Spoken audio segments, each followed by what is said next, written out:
नमस्कार दोस्तों, मैं हूं निशांत और आप सुन रहे हैं कहानी कैफ़े।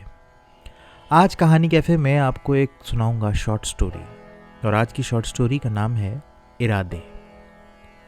उस शाम भी काफ़ी देर दोनों एक दूसरे को कहानी कैफ़े में बैठ समझाते रहे। 4 साल के रिश्ते के बाद वो तो शादी को बेताब था, लेकिन वो हिम्मत नहीं जुटा पा रही थी। वो चाहता था अपने माँ बाप को वो अपनी मोहब्बत का बताए, लेकिन वो हमेशा किसी न किसी वजह से टाल देती। और इस टालने के चक्कर में नौबत यहाँ तक पहुँच गई कि उसके लिए आए ताज़े रिश्ते को लेकर उसके माँ बाप लगभग तैयार हो गए थे। और इसी बात से हुई बेचैनी को वो आज कैफ़े में बैठ उसे बता रही थी।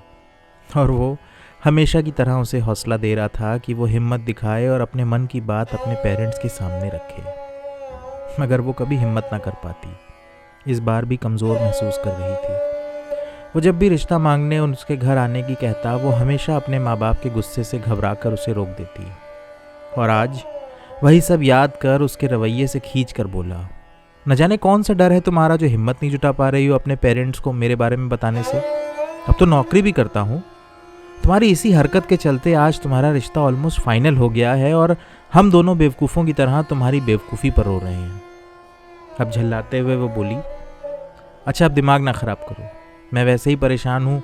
वादा तो किया है ना तुमसे शादी का, करूँगी बात मम्मी पापा से, लेकिन अभी नहीं कर सकती। और ये जो रिश्ता आया है मैं इसे किसी बहाने से मना कर दूंगी।